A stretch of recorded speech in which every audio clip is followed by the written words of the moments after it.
Tuesday, 11th of August 2020. Good afternoon and thanks for watching the Midday Bilingual Newscast on the CRTV and on CRTV News. Good afternoon, Martine Weldengue. Good afternoon, Diane Gassa. Vous avez les titres du journal. The CRTV Audiovisual Heritage and Conservation Training Institute today awards end-of-course diplomas to over 200 students after 2 years of intensive theory and practical lessons at their campus here in Kunu, Yaoundé. And of course, you will be getting exclusive images of the event in this newscast. And another graduation ceremony in the pipeline. The National Advanced Police Academy will tomorrow award end-of-training certificates to some police superintendents and police officers. Prior to the grand event tomorrow, we will be receiving Police Commissioner Thomas Asiga, Director of Training at the DGSN, to talk about the peculiarities of this year's event amidst the COVID-19 pandemic. And like you always know, our feature story this Tuesday will lead us to the Adamawa region for a guided tour into the sacred Nyem Nyem Cave, a highly respected site. Don't miss this beautiful discovery towards the end of this newscast.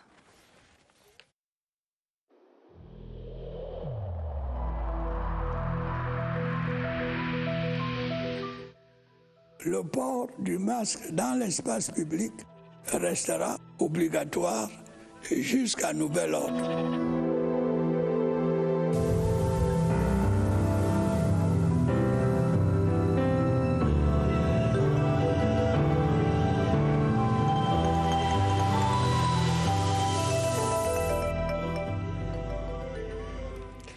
Madame, Monsieur, bon après-midi. Merci de regarder le 12h sur les antennes de la CRTV. Votre fidélité nous honore. À l'ouverture du 12h de ce mardi, nous mettons le cap sur la mairie de Yaoundé 6 à Biémassi à Yaoundé, où tout semble être rentré dans l'ordre après le mouvement d'humeur des personnels hier lundi. Sur place là-bas, notre reporter Joël Igor à Banda. Joël Igor, bonjour. Quelle est la situation qui prévaut là-bas aujourd'hui? Bonjour Martine Noël, bienvenue ici à la mairie de Yaoundé 6e. Vous pouvez le constater, le service a bel et bien repris depuis ce matin. Déjà, on indique que depuis hier, le service minimum était assuré après la crise observée hier par les personnels. Ce matin, ces personnels sont venus en masse pour reprendre le service. Selon des sources bien introduites, certains salaires ont été payés depuis hier soir. Pour ceux qui passent à la caisse à la mairie, ils ont pu percevoir déjà la totalité des 5 mois de salaire impayés, comme l'indique un responsable de la mairie, pour ceux des personnels qui touchent à la banque, qui vont passer au guichet ce matin. C'est donc la situation qui prévaut ici à la mairie de Yaoundé 6e, où les choses semblent s'être arrangées. À vous le plateau. Merci à vous, Joël Igor Abonda. Après ce dénouement heureux à la commune de Yaoundé 6, donc, retour sur les origines de ce mouvement d'humeur, le non-paiement des salaires et des indemnités de l'exécutif municipal 6 mois durant, conséquence de la vacance du pouvoir au poste de receveur municipal. Les explications d'Augustin Guizana.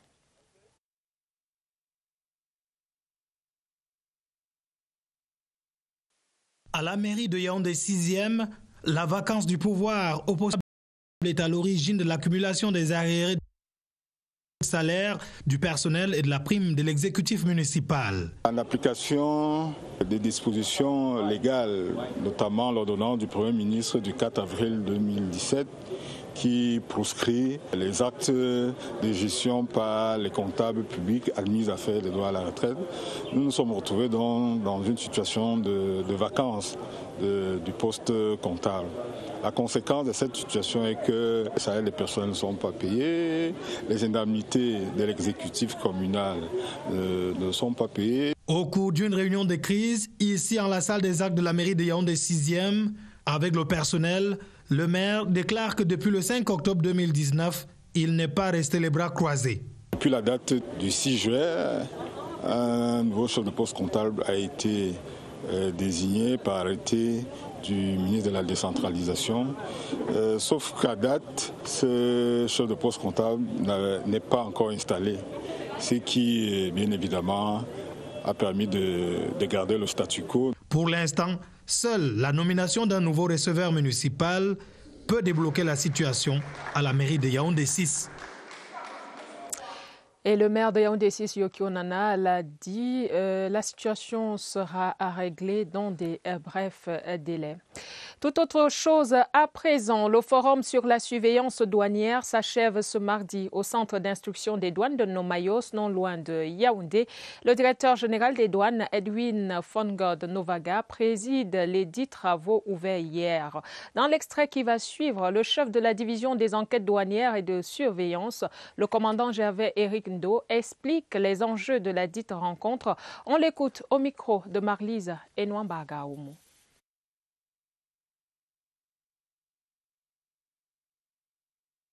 Nous déployons depuis près de 5 ans un dispositif spécial appelé Halte au commerce illicite, Alcomi, dédié à adresser l'ensemble de ces menaces. Ce dispositif connaît du succès. Nous entendons donc questionner la surveillance d'une manière générale, de manière à mieux la positionner dans la lutte contre l'ensemble de ces menaces et dans l'adressage de l'ensemble des défis qui nous interpellent. You're watching the Midday Bilingual Newscast on the CRTV and on CRTV News. And workers at the Yaoundé 6 City Council have already started receiving their full unpaid salaries. This after a strike action organized by workers yesterday, thanks to an emergency meeting held this Monday, that was yesterday, organized by the Mayor Yokio Nana. Activities at the council have resumed smoothly this Tuesday morning, as our reporter Joyce Tata confirms from the field. Hello, Joyce. Any updates from that end? Hello, Diane. Calm and serenity is gradually returning to the Yaoundé 6 Municipal Council after a series of public protests decrying the unpaid salaries of about 6 months of workers here because the council's new paymaster has not yet been officially installed to handle salaries. This is what workers here have been voicing out, but authorities say it is a 5-month unpaid salaries because this month is not halfway gone. A crisis meeting was held yesterday between the mayor of the council, personnel, and the minister of decentralization, resulting to the start of the payment of salaries. Workers paid at the council began receiving their salaries yesterday, while those affiliated to banks will be in possession of their salaries as from this afternoon, council authorities reassure.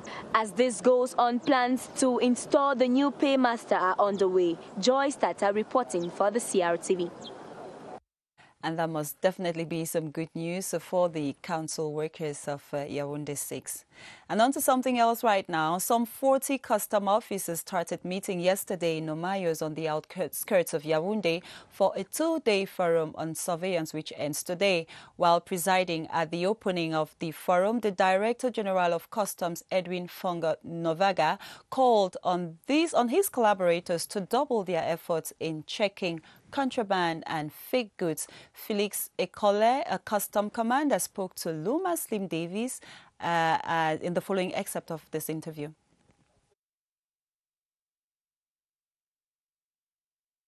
Our industries are threatened because of contraband and counterfeit. Our health is threatened because of poor products, medical products that are imported in the country without any regulations. Our environment is threatened because of plastics that come in. The security of Cameroonians is threatened. We hear it today and tomorrow we hear another one. So this gathering is to brainstorm and see what we can do to counter all this. If our economy is threatened, our industries can close down if we don't counter. The treasury will close down if we don't counter. And it's the holiday period. Some 50 children from all 10 regions of Cameroon are currently undergoing this year's summer holiday camp organized by the Ministry of Tourism and Leisure in Baham in the West region of Cameroon. Before their departure, they all converged on Yaoundé, where last checks were carried out to ensure the safety of both the kids and the personnel. Joyce Tata tells us more in the following report. A stop for a 10-day moment of discovery, sharing and leisure. 2020's holiday camp has been reduced to 50 children per batch compared to the 100 participants in past editions. in order to properly observe sanitary rules in this health crisis period. Before takeoff, each kid as well as personnel went through a COVID-19 test to confirm they are corona-free. The ministry had taken the health team to do tests before the departure. The site will be disinfected every day until the end of the camp, that the children will be safe. A tour many already anticipate on what they would love to acquire as proud Cameroonians. I want to live together with my friends from all other regions because I am from Betua. I want to also know more about my country. This first set make their way to Baham in the west region of Cameroon, while those scheduled for September will cruise Betua for the same exercise.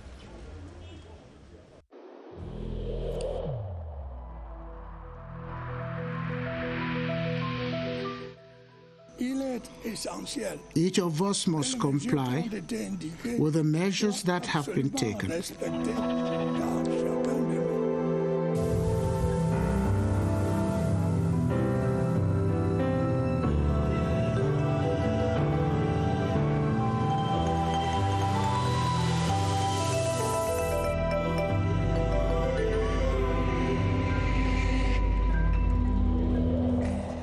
Vous regardez le 12h sur la CRTV, Madame, Monsieur. Merci d'être avec nous. On vous le disait en titre, ce mardi 11 août est jour de gloire pour les apprenants en fin de formation à l'Institut de formation et de conservation du patrimoine audiovisuel de la CRTV. Ils sont 200 formés au métier de journaliste, reporter d'images, réalisateurs, techniciens de prise de vue, archivistes, monteurs et autres. Leurs diplômes leur sont remis en ce moment au siège de l'IFCPA à Ekounou par Charles Ndongo, le directeur général de la CRTV. Cette cuvée baptisée Promotion Qualité a été incubée pendant la Biennale 2017-2019 et formée aux techniques professionnelles des métiers de l'audiovisuel. Ils sont désormais prêts à l'emploi. Nous reviendrons sur cette actualité dans nos prochaines éditions d'information. Et on reste dans le milieu de l'éducation et de ces lauréats pour les meilleurs enseignants des écoles primaires de Minganga dans la Damawa, une initiative de l'ONG américaine Nascent Solutions qui a remis des certificats d'encouragement et du paquet minimum à 5 d'entre eux. Les détails de cette cérémonie avec Daniel Belinga Ngene de CRTV à Damawa en Gaoundéré. C'est du jamais vu pour ces élèves. Leurs enseignants, eux aussi, sont primés. L'ONG américaine a tenu à récompenser les meilleurs d'entre eux. Ceci avec des certificats d'encouragement, des lettres de félicitations et le paquet minimum. Justine Soken est institutrice à l'école publique de Ngoumbela. Entre les collègues, ceci pour un meilleur rendement. Pour les donateurs du jour, il faut accompagner les formateurs de la nation, les enseignants, car toute société repose sur l'éducation de sa jeunesse. On a pensé dire merci pour les enseignants qui sont tellement sérieux. Si on motive les enseignants qui travaillent bien, ça peut être vraiment une bonne chose pour les enseignants. Disons seulement merci à les enseignants parce que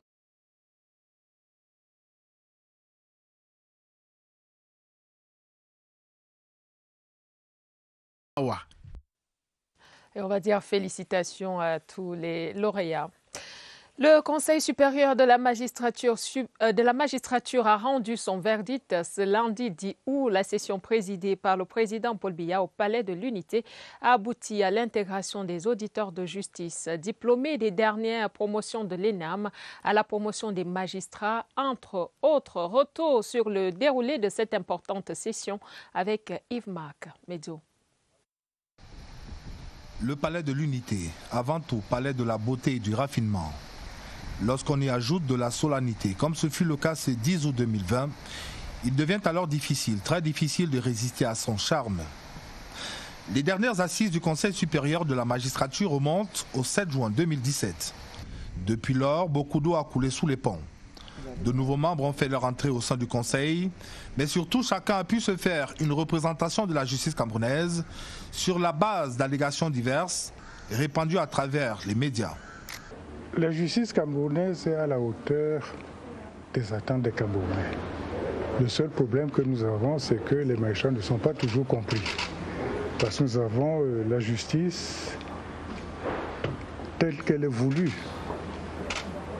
par la presse, par le peuple, et la justice qui est la réalité du contenu des dossiers que le magistrat examine. Parfois, il y a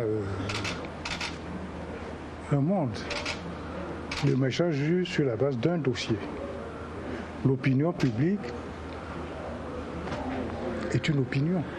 Ce lundi 10 août 2020, place au verdict côté cour.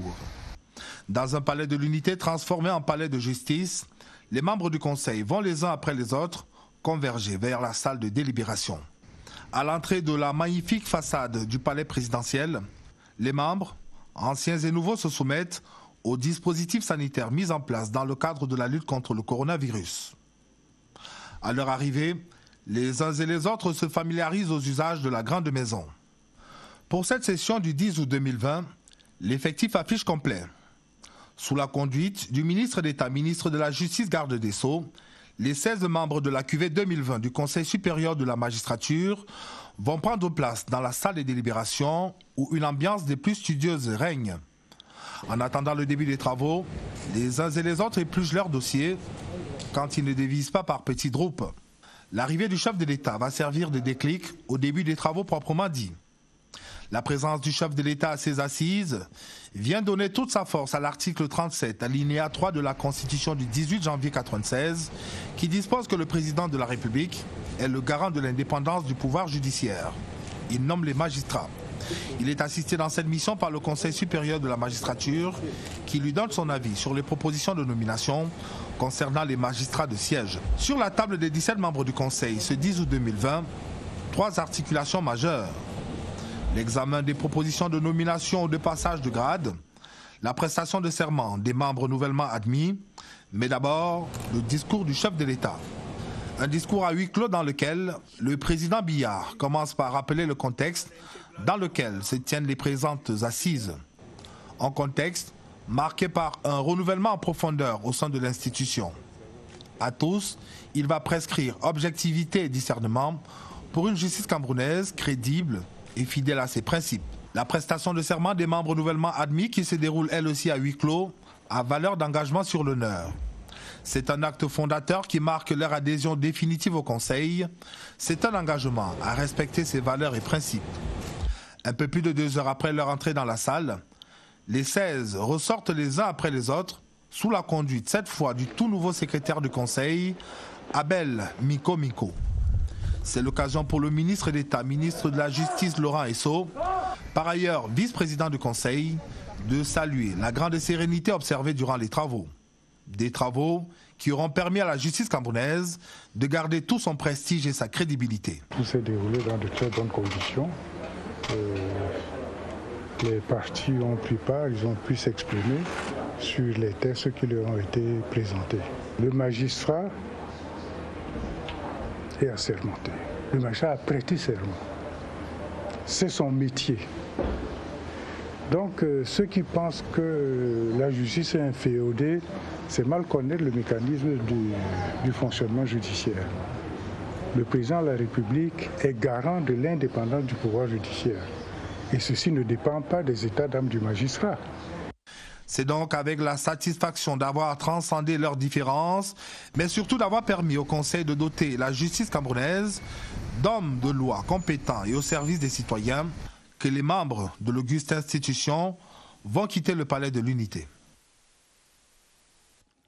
And we announced the story in our headlines. Some 264 police superintendents and officers who have ended a 24-month training at the Advanced Police Academy in Yaoundé are to receive their end-of-course diplomas tomorrow, Wednesday, 12th of August. This year, the traditional spectacular parade that usually marks the graduation ceremony has been cancelled with respect to anti-COVID-19 barrier measures.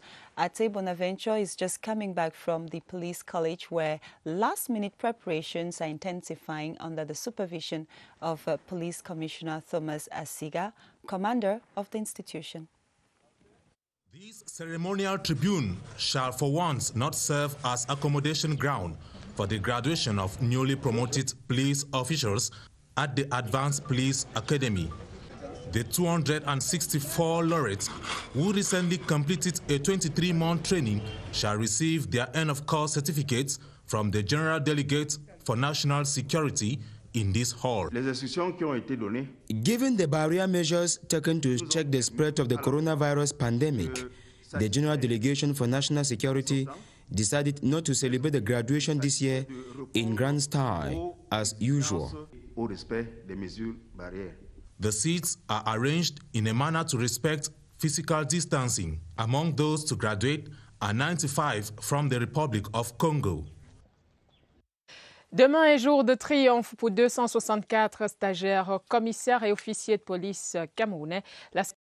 Cette année va se dérouler sans solennité habituelle due au Covid-19 et ce sera sous la présidence du délégué général à la Sûreté nationale, Martin Bagangele. À l'École nationale supérieure de police de Yaoundé, l'heure est au dernier préparatif, comme vous pouvez le voir dans ce reportage de Franck Evina. Les derniers réglages avant le grand jour. Comme à chaque cérémonie solennelle, l'École nationale supérieure de police fait sa mue. Nouvelle couche de peinture, concertation et cette année, dispositif anti-Covid-19 mis en place. C'est d'ailleurs la raison pour laquelle les lauréats vont recevoir leur diplôme et épaulettes dans un huis clos inhabituel. Un jour de triomphe après 23 mois de formation, générale, technique et professionnelle. Des connaissances dispensées dans une rigueur martiale par des policiers, des militaires, des magistrats, des administrateurs civils et même des enseignants d'université. À l'honneur ce 12 août, 264 stagiaires, commissaires et officiers de police de nationalité camerounaise arrivés à l'École nationale supérieure de police de Yaoundé le 10 septembre 2018. Ils ont été rejoints le 25 septembre par un contingent de 95 ressortissants congolais, dont 29 élèves commissaires et 66 officiers de police. Et l'invité du jour est le commissaire divisionnaire Thomas Siga, le directeur de la formation à la délégation générale à la Sûreté nationale et commandant de l'École nationale supérieure de police, revient sur le contexte de la tenue de cette cérémonie dans un entretien qu'il accorde à Franck Evina. Franck Evina, vous l'antenne. Martin Noël Dengue, bienvenue ici à l'École nationale supérieure de police de Yaoundé. Notre invité ce 12h, c'est le commissaire divisionnaire Thomas Siga, qui est le directeur de la formation au sein de la DGSN et par ailleurs commandant de l'École nationale supérieure de police de Yaoundé. Bonjour, mon commissaire divisionnaire. Bonjour. Alors, la cérémonie de demain est une cérémonie particulière, sans solennité habituelle. Eh bien, effectivement, la cérémonie de demain est une cérémonie originale parce qu'elle ne s'inspire pas d'une autre. Elle est particulière, comme vous le savez, à cause des mesures de restriction qui ont été décidées par M. le délégué général à la Sûreté nationale, bien évidemment, en application des hautes instructions du chef de l'État qui ont été implémentées par le Premier ministre en instituant des mesures barrières. Alors, la cérémonie de demain ne va donc pas se dérouler dans la grande cour qu'on connaît avec le faste habituel. C'est dans une salle comme celle-ci que le délégué général à la Sûreté nationale va procéder à la remise des diplômes de fin de formation. Comment ça va se passer concrètement? Effectivement, c'est dans une salle, dans des salles qui ont été aménagées selon le dispositif que vous voyez, en essayant de respecter autant que faire se peut les mesures barrières de distanciation, le port de masque, que le délégué général à la Sûreté nationale va remettre les diplômes et les épaulettes aux lauréats. Oui, cette cérémonie est spéciale, mais elle n'est pas unique, car ce n'est pas la première fois que dans l'histoire de la police, pareille situation survienne. En 1984 déjà, cela s'est passé.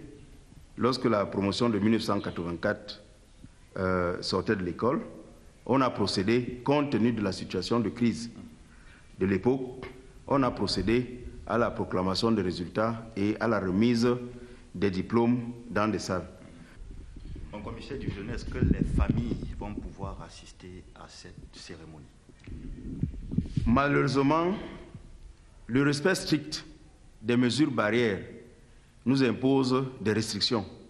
Nous ne pouvons pas accueillir des familles dans ces salles.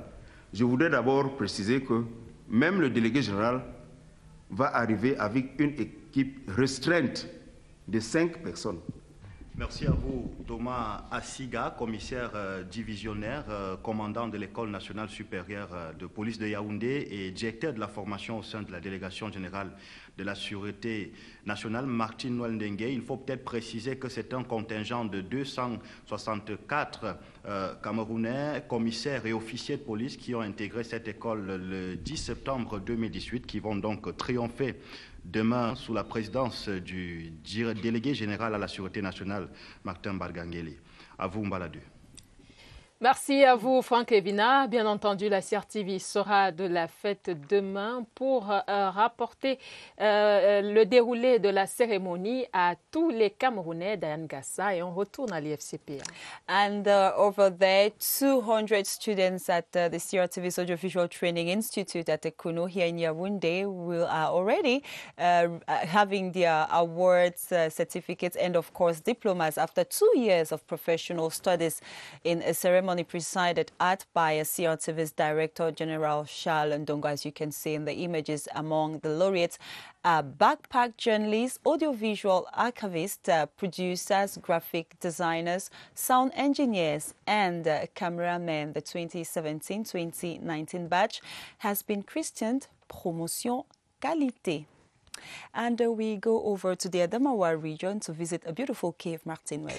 Et c'est donc le sujet de notre page magazine du jour. Une invite à la découverte, celle d'un site touristique du Cameroun beau à couper le souffle. La grotte Niam Niam dans la Damawa, levée au cœur du mont Dim dans la localité de Galimtinière, a de quoi agrémenter les vacances, voire les week-ends, le temps d'un séjour dans la région Château d'Eau du Cameroun. Suivons notre guide Salmon Kankili Babale de CRTV Adamawa et signe la page magazine du 12h. Auteur, mystère, mythique. 3 mots qui résument à suffisance la sensation du visiteur sur le mont Dim, à Galimtinière. Sur ce lieu chargé d'histoire planent quelques épopées guerrières, ageamment gravées comme sur des pierres. C'est un lieu de refuge. C'est-à-dire quand vous allez en guerre et que ça ne tient pas bon, vous venez vous réfugier là-bas en attendant la riposte.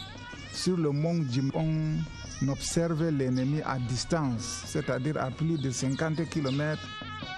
Le colonisateur allemand n'y a vu que du feu, tellement le plan de riposte des indigènes était mystérieux, aidé en cela par ce décor naturel sculpté par les dieux Niam Niam. Le peuple Niam Niam a résisté aux différentes attaques de nos voisins et même les Allemands, mais tous ont échoué. Et le mont Dim, c'est un repère formidable pour le peuple Niam Niam. La hauteur du mont Dim procède également de ses nombreux vestiges. La légende ici raconte que les eaux issues de cette grotte auraient des vertus purificatrices. Il y a des endroits secrets qu'on ne montre jamais. On cache ces endroits pour pouvoir prévenir des mouvements où la population peut revenir un peu là-bas. Peu connu des Camerounais, le mont Dim est à découvrir à tout prix. On y redescend toujours, le cœur réjoui. Qu'il est beau le Cameroun. Merci à vous Salmon Kankili Babale. Nous allons vous faire découvrir le Cameroun dans toute sa splendeur tout au long des éditions de nos journaux sur les antennes de la CRTV. Madame, Monsieur, merci d'avoir regardé cette édition. Merci surtout de rester sur nos antennes. Nos programmes se poursuivent. Bonne dégustation à vous qui êtes à table. Dan Gassa, see you tomorrow midday. À demain, Martin Noël Ndengue. And stay tuned to programs on CRTV and CRTV News.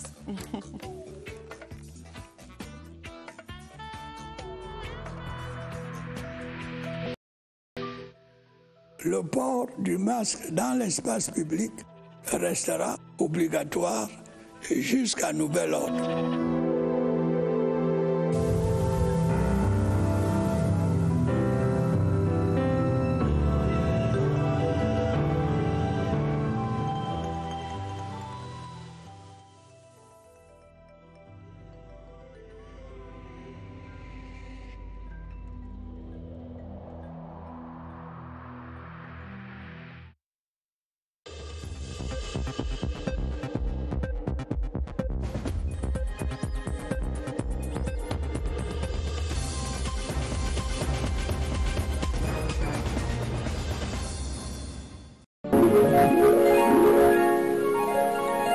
CRTV News, ici, toute l'info.